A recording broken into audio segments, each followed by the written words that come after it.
Hello? Oh, I'm so delighted to be here under the tree, and we're very glad that you have not all gone away to hear the Nobel laureate, who is also on at this time. He has been speaking, though, already, so maybe we're lucky, aren't we? I'm also very, very happy to be here with Khyrunnisa A. She's not just a writer, she's a friend now. We met on a panel as writers. She was a former academic, as they said, who has now transformed the world of children's literature with her Butterfinger series. They're popular all over the world, and she's a very, very special writer and a very special person, so I'm thrilled to be here. But we are going to talk today about her latest book, which is a book for adults, and it's the second in her series of books for adults. This one is called Chuckle, Merry, Spin. And for those of us who know that Khyru was a professor of literature, and for those of us who've read a lot of literature, I can see a little bit of that sort of mischief in the title. So my first question is, are you a fan of Mark Twain? Are you, where did the title of Chuckle, Merry, Spin come from? Can all of you guess where, you know, the sort of title of the American book? Huckleberry Finn, exactly. So we can see that the wordsmith that Khyru is, she's definitely come up with something a little different. Thank you very much, Shobha. And Bhagya, thank you for your warm words of welcome. I don't know, she's my student, a victim, who has survived to announce all this. And Shobha is not a victim, a great friend. And I'm very happy to be here with you on the same panel. Thank you very much for your lovely welcoming words. And with this voice that she has, I think you would love to hear her all the way, but you have to listen to me also, all right? With my apology of a voice. Hardly. And coming to the title, Shobha, how I would love to tell you that this is my title. I chose it. This is something that I thought up. No. It's not. No. Okay. So you're not a big Mark Twain no. fan? I am a Mark Twain fan. I like him very much, but I never thought of this. Okay. Because what happened was we were thinking of a title. This is a fun travelogue about our visit to the US in 2018. Right. And the book is ready, but the title wasn't. Sometimes the title is ready, the book isn't. So it works both ways. And so we were breaking our heads. My editor, me, then I used to ask my husband, and we were getting only boring titles. So finally one day she called me and said, see, tomorrow, and the publisher was also Kartika, she was also involved. She said, I will think about a title. I will read the book. She read the book but no title. And so she said, tomorrow we are going to decide what the title is going to be, whatever it is. Whatever you have thought of, you come up with the titles. I'll come with mine and everybody's. So then I asked a cousin of my husband's who is in the book, this Prithvi. Okay. Yeah. He's got a quirky sense of humor. So I called him. He's in Chennai. I said, look, we want a title for this book. It should be fun. It should show that it's a travel book. It should tell us that it is a fun travelogue. Can you think of a title that will fit all this? He said, let me think. He didn't say, let me think. Let me think, he said. He's one of those laid-back guys. Next morning, he said, I have thought of one title. Only I have thought of, this is what I have thought of. Chuckle, Merry, Spin. It's a very clever man. Very clever. And travels of, the rest of it is adventures of a couple or something. That was the subtitle that he had given. So I said, all right, this sounds good. And so next, when we had this meeting, Sangamitra, she's my editor, she said, have you thought of any title? I said, I have only one to offer. That is Chuckle, Merry, Spin. Before I could even complete Spin, she said, wonderful. This is it. Excellent. Wonderful. This is a book about American travel to America. This is a fun book. This you can chuckle. It is merry. It's a spin, so let's have it. But she just shot down the subtitle. That's okay. Yeah, she said, now we have to think. So then the publisher stepped in. She said, we can't just have Chuckle, Merry, Spin. There should be something more to tell people what it is what the book is about, a little more. By then I was getting fed up of the title. And I said, oh, and we have to fix it now. So I said, this is one of the titles I had thought of, Us in the US. Ah. So I told her, look, I can only think of Us in the US. She said, oh, excellent, we'll have that as a subtitle. We have got a good dog also as part of the audience. Yeah, we need as many as we can.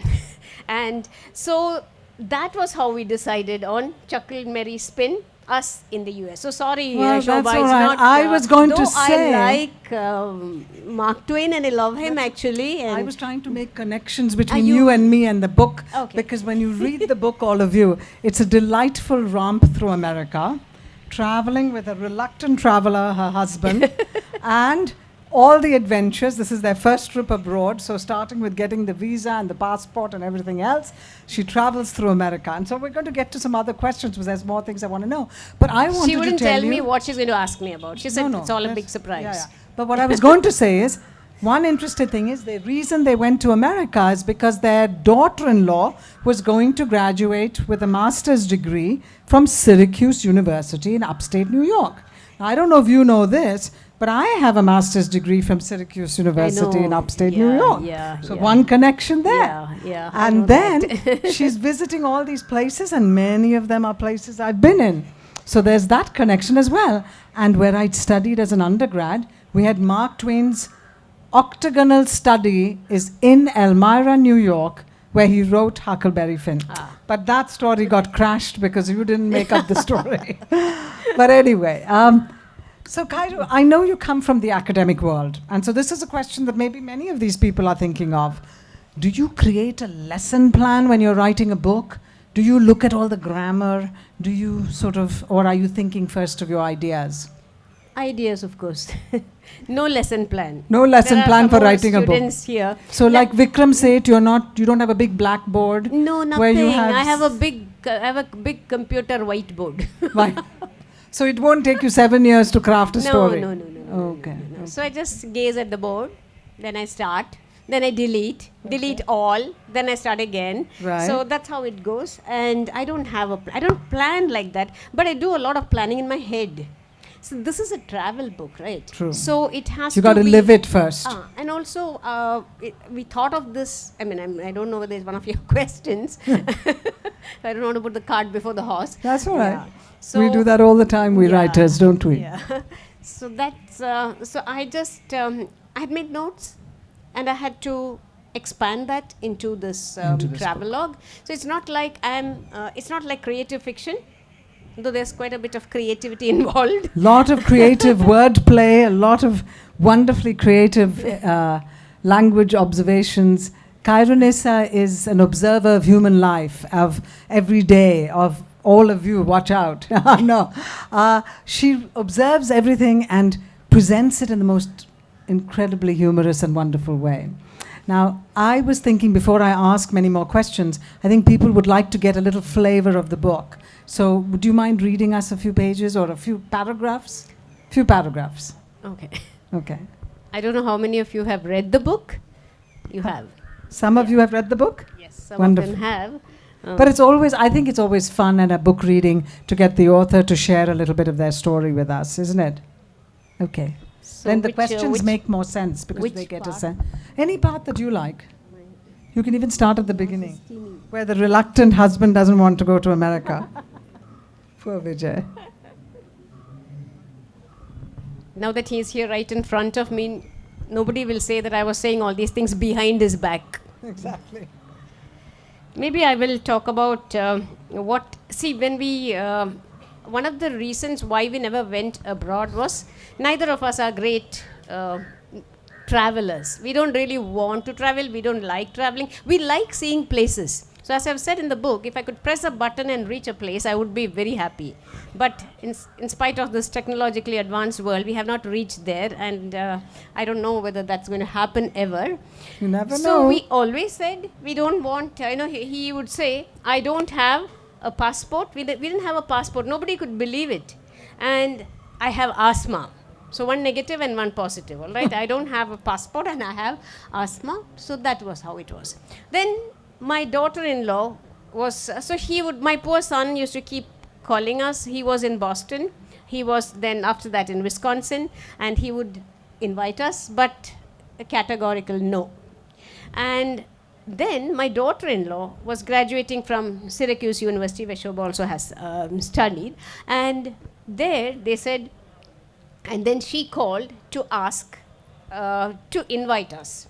So she said, you must come, uncle. See, she calls us uncle and auntie, all right? That's because that's what she called us before she got married. And we were pretty relieved, actually, because his mother-in-law, father-in-law is very frightening. And so that was how when she asked him, because of the daughter-in-law, right, he can't just say a firm no. So he said, let me see, probably hoping to lead up slowly to say, no, I can't. Then the asthma will come, then the passport, and the whole thing, stage by stage.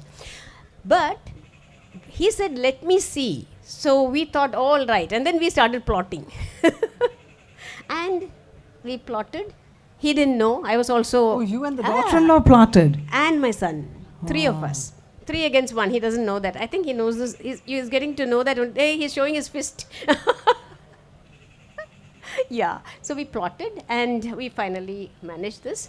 Then we had to buy, clothes, and we had to get ready to go So abroad. which part are you going to read to us? I'll read the getting the trousers. You don't mind? Oh, yeah. This poor man is very faithfully attends all of Khyru's... okay. All right. So I'll just read this. He's a big sport. And what I'm reading is what actually happened.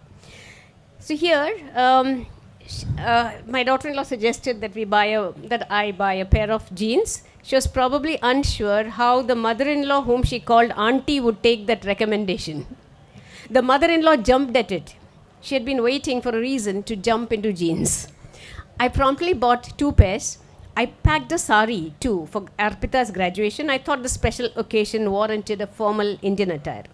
With great reluctance, VK, I have been calling him VK in the book, all right? Vijay Kumar, not Krishna Menon, also got himself one. A pair of jeans, not a sari. He isn't a great fan of jeans and was determined to take only trousers to the US. But sensing this, Amar called to reel off the recommending features of jeans. They keep you warm in the cold weather, they are good for rough use, and 1 pair of jeans goes a long way. That clinched it. We were going a long way anyway. But VK couldn't find the perfect pair. Slim, skinny jeans that looked like Jodhpurs, or low-rise jeans that were sure to tempt fate and invite sniggers were the rage. He turned them all down. Distressed, sir, the salesperson asked, displaying a pair of jeans that looked like a tramp's discard. Very, VK replied, looking unhappy. The puzzled guy backed off, and we left the store to go on a decent jeans hunt. Finally, we found a pair that met with his hesitant approval. It was okay, mostly, but he was unhappy about the elastic at the sides. To fit well, sir, the salesperson explained. Nice and secure at the waist. Ha, secure. And then we are in the airport. So I'm skipping. As I proceeded, we have finished with the security.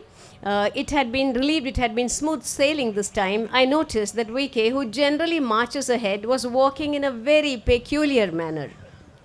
In fact, he wasn't walking as much as jerking, twisting, and hopping along. Had he thrown his inhibitions to the winds because we were going to the US? He appeared to be trying out some innovative breakdown steps and moonwalk moves that might have raised Michael Jackson's shapely eyebrows. He stopped when he reached an empty seat, and I rushed to him. Are you all right? I asked. I'm all right, he snapped, putting the briefcase down and letting go of the handle that had pulled his small suitcase along. It is these new jeans that aren't. They are slipping down. He yanked them almost to his waist. But how is that possible? The salesperson explained that the elastic, don't mention that guy, he growled, hands still on the waistband of his jeans. He took a deep breath and continued, that wretched elastic is the villain. Tell me, how can you walk like a normal human being when you're holding a briefcase in your left hand, balancing a sling bag on that shoulder, dragging a suitcase with the other hand, which also has a coat draped over the arm, and find that the weight of your phone is pulling down your jeans thanks to the stupid elastic that stretches with every step I take. Fire was threatening to come out of his nostrils. Suppressing a giggle, I suggested he use a belt. Belt? I hate belts. Nothing but trouble. I deliberately left mine behind. I would have had to take it off at security checks. Then I interrupted him. Without it, your jeans will be at your feet and the security staff will haul you off for indecent exposure. You have to get one. At that moment, Amar called to ask if we were done with security and customs, and he said, all done, but these jeans have undone me, I heard VK tell him. When the conversation was over, VK turned to me and said, I'm going to look for a belt. So that was what happened. Did you see how incredibly funny she is? And the whole book is laced with that kind of storytelling. From picking a sandwich from a Subway shop to bathroom disasters. This is a couple with a sense of humor and a large heart looking at America with a whole different pair of eyes. And the book is truly a chuckle a minute. You can't put the book down because you're laughing all the time. Thank you. Now, for someone like me who enjoys a good laugh, but is not really capable of creating laughs in my stories, I'm wondering, were you always a funny person? Did you were you the jokester in your home? Are you the storyteller, the jokester, the riddle questioner, that kind of person, or? You can say that I got some training at home. I'm the youngest of 8. Oh my gosh. Yeah. Need a And- sense of humor for that. Yeah, and you to survive, you need to hone up your, the way you reply, your repartee. Yes. One will pun, you have to out-pun that person. Ah, Yeah, so you have to be clever, you have to be smart, you have to, and I'm the youngest, they can sit on my head, they did, but I would shake them off. And I had to do this, and also all of us read a lot, and there were books in the house, you know how that is. We never We all grew bought. up in that world. I know, and we couldn't afford to buy books. It was always books from the library, but we returned them and got, New yeah. books, We were of not course. making our own library. We used to, and of course, whenever we had some pocket money, we'd collect money and buy books. And humor books were Appealed to my, P.G. Woodhouse. I discovered him in class 8, and I still read him. I love his books. He's my favorite writer. Then you have Jerome K. Jerome, you have Gerald Durrell, you have all these, and now of course Bill Bryson, I like him very much. So these are all my favorite writers, and somehow you start talking also in a humorous way. Right. You try to think of, I don't know, there are my students here, and in classes I would inject some humor into the class so that these people don't sleep, you know how I was it just going to is. say, if you're teaching at 3 in the afternoon, it's a good thing to do. Even at 10 o'clock, teachers can put students to sleep. You don't know.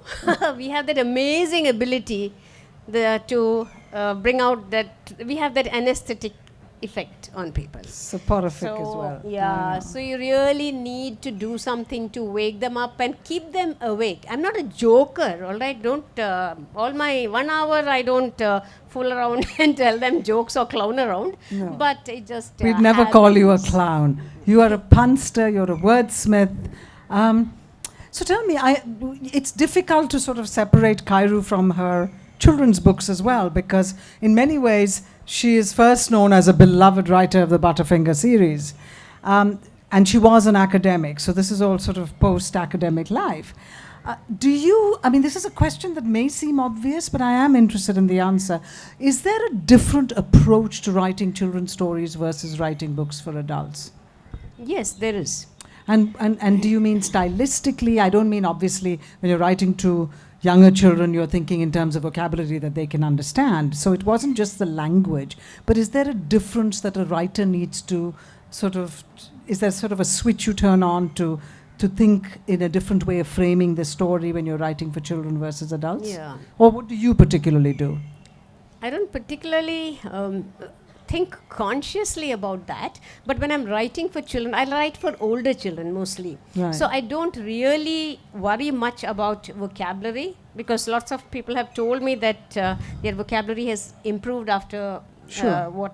after reading my books, because Right. I use words which actually fit in.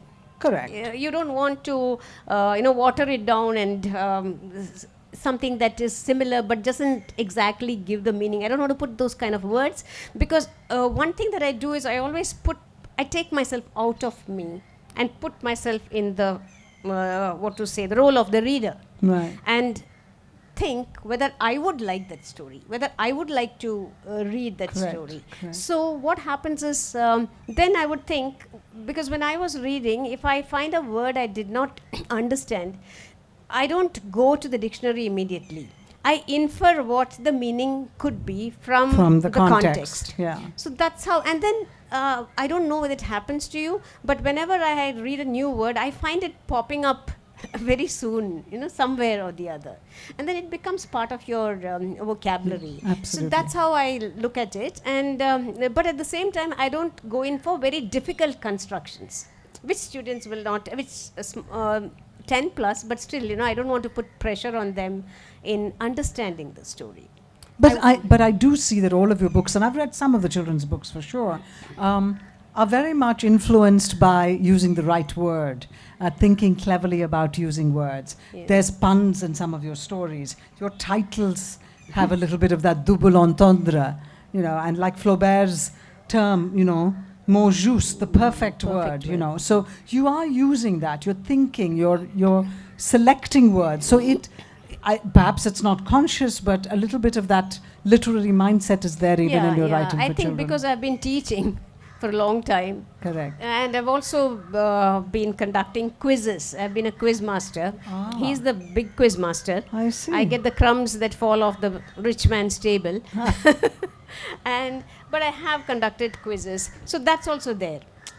I want So there's people some to sort of know, information and there's information, learning. But the information should never be, I'm giving you some information, I'm teaching you something. It has to be woven into the Absolutely. story. So all those concerns are there for me unconsciously, or in my subconscious, I want all this to be there. But when I write for older people, I know, and there are limits about what themes you can use for children, and how you that can, is understood, all that is there. When it comes to writing for adults, Right. you can write about anything. Sure. But to tell you, like when some friend knew that I was have written a book for adults, he said, "Yeah, have you written a book for adults? Tell me which are those pages." So I said, "What pages?" He said, no, those pages. I said, "If you're looking for those pages, you'll have to look hard." They're not there, and I'm very sorry, but it's not quite like that. So the term adult literature is yeah. what he was thinking Yeah, of. he was thinking of that. He was thinking of 50 Shades of Grey, and I'm writing the 51st. Okay. Do you have to edit a lot out of your books? Usually not. Okay. Editing is actually... No, I don't even mean editing the language. I mean, are you the kind of content, you mean? writer that sort of pours in, just has all these incredible narrative, thematic sections, observations, etc., that you put into the book, and then you discover that it's a little too much or it's too repetitive? Do you tend to have to edit a lot? Not really. I don't really have to. As I told you, much of my writing happens in my head. I do all that, and I'm always conscious of how much I need to write. When I was writing, Tongue in Cheek is actually a collection of articles. Right. And I was writing for the Hindu, and you need to write 750 words. Oh, I was going to say 1,000. Okay, 750. No, 750. 750, maximum 775. And one thing is, I don't want them to edit it. Correct. I would rather I edit it, because I know that they might take out what for me is the best sentence there. Right. And being conscious of that, I knew this has to fit into 750 words, 750 words. And all my books have been written under contract. Right. And they do tell you the number of words. So I'm always conscious of that, but I do overstep the limit sometimes, especially for this book. Because you were keeping a diary probably, right? While you were traveling? Yeah, that's to remember right. some of the details. Yeah, I was keeping a diary to remember whatever we did on a particular day. But I was not planning to write a travelogue. That happened later. Yeah. Right. But because of that, and there is so much to write. In fact, there is quite a lot I left out because I realized it was getting to be quite out of hand. It was just going. It overshot the limit. But my editor said, I don't feel like removing anything from here. Never mind, she said. Let's keep it all because we in. wanted to keep it within 200 pages. Now it is 244. Okay. And that is after I consciously removed some things. Yeah. But so what I offered to her was after I had edited on my own, just hoping that she wouldn't say edit more, because I really didn't know what should go. You read it, right? Absolutely. I don't think there is anything that you can I leave think all out. the observations were fun, and you were visiting many different parts of the country. So for a reader, you're getting to see something different from every place. Yeah.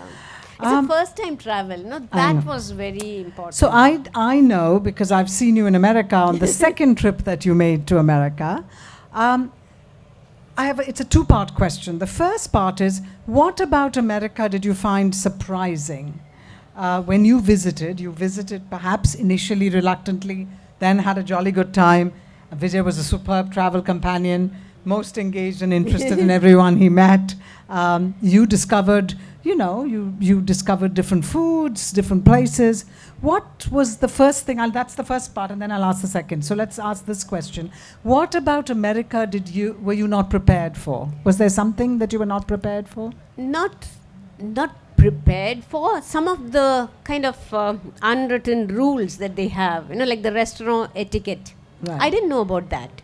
But of course, I knew that America has few people and more cars. I mean, you know that from your reading and so on, what exactly US is like. You know that it's a very clean country. All their garbage comes to India. So we know all these things. But to go and actually experience it is very different. So when you see it, that is when it really hits you. No garbage, fresh air. It's that way you really love the place. But this restaurant etiquette I did not know, because what happened was when we went to the restaurant the first time, I was about to barge in. That's what we do here, right? In India, we just walk in. Grab the first empty table you can find. And if there is no empty table, you look around, take a quick look around, find out who is having dessert. Go stand near them, and then, make them feel so guilty, send strong signals. Finally, these people, they just gobble, choke over their dessert, pay the bill and go, and then... Because Khyrunnisa is hovering nearby. Right. So, but that didn't happen. When I went like that, my son brought me back like a rubber band. He said, no, don't do that.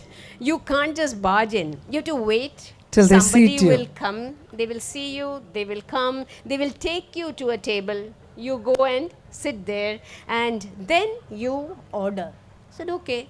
And that was quite an eye-opener. So that was interesting. Yeah.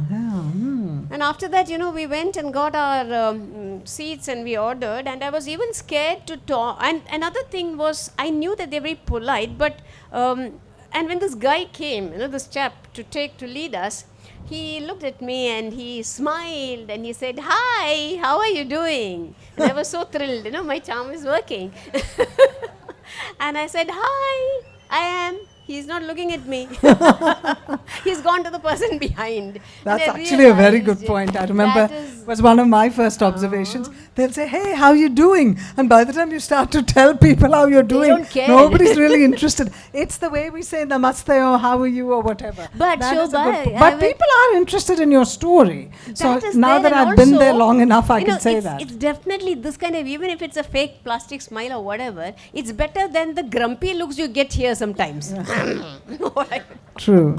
So I think that is... But how you doing, or however they say it, depending on the accent, it's just hello.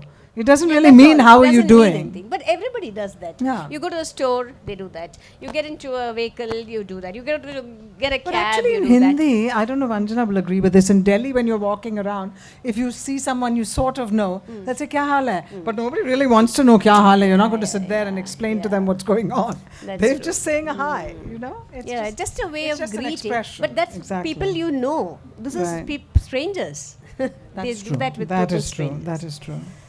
I had so many questions I wanted to ask you, but we've Frightening. covered a lot of them. No, this is really interesting. Okay, these are some rather standard ones. Malcolm Gladwell said, and you may now decide you don't like him at all, but he said he says it's much harder to make somebody cry than to make them laugh. He said that on Desert Island Discs, and you can hear it. He said it's harder to make people cry than It's make them much laugh. harder to make people cry than to make people laugh. I think it's very easy to make people cry. Is it? Just ask them to peel onions. I think he meant to touch their heart. So my question to you, and this is a question I've actually been asked as well as asked other people, I'm sure that you read books that are not just books that are laugh aloud.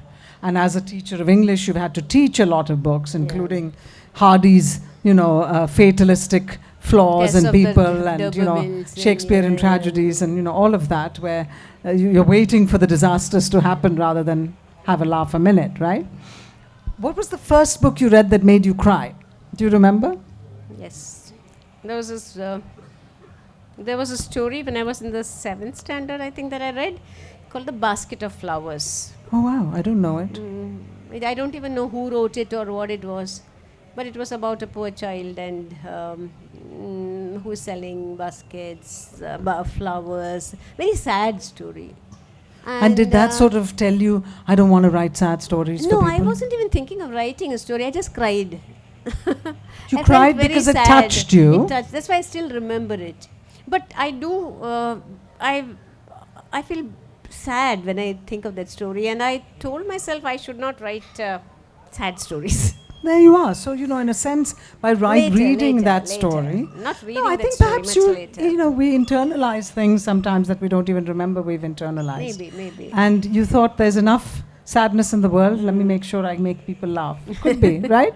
It's more that I feel more comfortable writing humor. I have written a few stories which are serious. Oh, really? But my students came and told me, man, this is not you.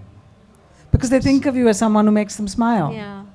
So what Are they sitting? I was going to ask you. My second question was: do you have a lot of unfinished manuscripts sitting in your house? No unfinished. Anything that I start, I try to finish.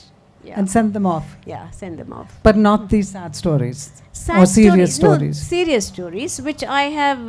They're already published. I see. They are in collections of two collections of short stories: Vanilla Desires and Other Stories, and one is The Shrinking Woman and Other Stories. So they're all your stories, or you're part of an anthology? No, anthology. Oh, an there are about anthology. 38 authors in that. Achha. And the first one, second one, I think a little less than that. Second one has two stories of mine, where one of the stories is Dying to be Slim, with a pun on the title. But see, there you are. There you go again, playing with words. Right? So how serious is it? It is a serious Dying story. to be slim is a good one. Dying But to be except you're slim. commenting probably on the whole It's fetish about a of girl who wants to lose becomes weight to such an extent to that such there's an some yeah, kind yeah, of... yeah. And what she does to half die, or I won't tell you. So tell me, before we all talk long, because we've been going to panels and I think people in the audience have been feeling they haven't had a chance to ask questions. And I know Khyru is a beloved in Trivandrum, and there are a lot of people in the audience who may have questions for her. Do we have time to speak some more, or do we go to questions? Who's the person? We have another file. I think 45 minutes. It's only. Oh, really? Yeah. Okay, all right. Okay. What is your writing quirk? This is an interesting question to ask an author. Do you have a particular sort of either a way you sit down, or the way you, the time of the day you write, or a particular pencil you need to use, or obviously if you're typing on the computer, then you don't need the pencil. No quirks. No quirks at all. No quirks. I'm not like, who is that guy? Dan Brown, who, when he has his writing block, he hangs himself upside down. Oh, geez. That would be quite a story. Okay. But you don't need to sort of... uses gravity boots and then so that the blood rushes to his head so that he can... you don't have such a quirk. No, I don't have. You don't say, Vijay, I need to have hold me like this, no. No, I need a good dinner, some paratha, Nothing. I'm starting on a book. He will know how I write. Okay. I can write in the one good thing that I found I can manage is that I can write in the middle of a lot of noise. I can just shut out noise. I have that... I think it's a very good, I'm happy I have something like that, because once I was writing a book when there was, the house was being renovated. And you sat in the middle of that? That's quite a story in that, isn't there? There was rubble actually, because you know how renovation is more, it is everybody is very uncomfortable, and if you're in another place and the house is being built is a different thing, but you are there, this room is being, so the wall has been pulled down, hammering is happening, and I sit there and hammer. I did that, so I don't have any quirks. It is just that I need time, and of course we all my do. desk is very untidy. And you're not, is there method in your madness? Is there lots of books on your table? There are lots of books on my table, but if you take away my books also I can write. Oh, and good. It's not like I need those books there. Okay. It is just that it is there. Because what happens when I'm writing is that I go completely into what I'm writing. So what my surroundings, my environment does not matter to me at all. Wonderful, wonderful. We have this Pongala happening near our house. There's a temple and Artigal Pongala, and you have for 10-15 days you have songs, and that will be when I will have to submit my book. Okay. So are you working on anything at the moment? What do we expect from you next? In 2 months maybe you can expect a Butterfingers. Hey, I bet a lot of people are very happy about that. Wonderful. Congratulations. Thank you. Super. Is there going to be another Butterfingers after that one, or is the series I don't know. concluded? Let's see, because I don't know. Let's see how this Butterfingers is a big secret. There's a big secret, then we'll need to find out next what happens. Yeah. So on your second trip to America, did you discover anything that was different from the first time? Second, in the sense we went to a different place. The first time we landed in Chicago. So we actually went from the East Coast to the West Coast. We had a taste of the Atlantic Ocean, and then we came to the Pacific Ocean, and we traveled across 6 states, which is not bad because we were there only for 40 days. At one time I thought, 40 days in America. It could be a title. Yeah, 40 days in the wilderness kind of thing. But no, I gave that up. But next, and my son was in Wisconsin. That's how we went there. And my daughter-in-law was in Syracuse. So New Jersey, New York, then we went to Boston, then Massachusetts, Boston. And then we went to California. So we covered all these. Then my son changed his job, and now he is in Dallas, Texas. So that's where we went this time. Right, but in terms of... Yeah, in terms of how different it was, the greatest difference was that Texas is full of Indians. And in our previous, during our previous trip, we hardly found Indians, especially in Wisconsin. It's a white place. Whenever we were there, we felt we were the only blots on the horizon, because everybody was white, and we were the only dark people. But I never found that kind of, I don't know about white, black kind of thing. Everybody was the whites were very nice. Of course. Yeah. And people are nice all over the world. Yeah. And some of them are not all over the world. Yeah. But they were small. When you read the book, you will know, because I'm constantly comparing India with US. But that's in that book, right? I'm talking about after this book. Oh, I'm sorry. You went back? Yeah. You went back? Texas, yeah. So it was only to Texas? You went again? Yeah, it's southern Texas America. South. Yeah. And we went the second time because my son has a baby. We went for his first birthday. So it was mostly Neil time. It was not, Neil is his name. It was more to be with him, though we did travel a lot in Dallas. Right. But outside Dallas, we went to Austin. Then we didn't even go to Houston, where your daughter is, and we came to California. You did. That is the one place we went to. So it was mostly Texas. Okay. But, So you and, didn't travel as much. and also it was very hot. See, Well, went Dallas is around, very hot. It is July, like Tirunananthapuram in the summer. June, July, August, 45 degrees. Can you beat it? I haven't. Trivandrum never goes to 45 Does degrees. No, it doesn't. You only feel like that. Shobha feels very warm here. No, I like the warmth. It's not a problem. But I do. Yeah. I do turn into a puddle. I know. Yeah. So that was there, plus the fact that there are a lot of Indians, but I didn't, and weather was different, and of course the season was different. Correct. When we went the first time, it was went in the summer. winter. No. Winter was for just graduation? over. No, yeah, it was She late did a spring graduation. No, it was in May. So summer. Oh, that's true. In but, upstate, it's New cold. York, in May, It's very cold. you can still have snow. There That was is snow. true. There was snow. That is So true. for us, that is like winter. You see snow and it becomes winter. Well, Mark Twain said that the coldest winter he experienced ever was a summer in California, in San Francisco. So, we can't really say Yeah. when it's going to be cold or hot. Okay, I'm going to open up questions to all of you. I'm sure you have some questions for Khyru.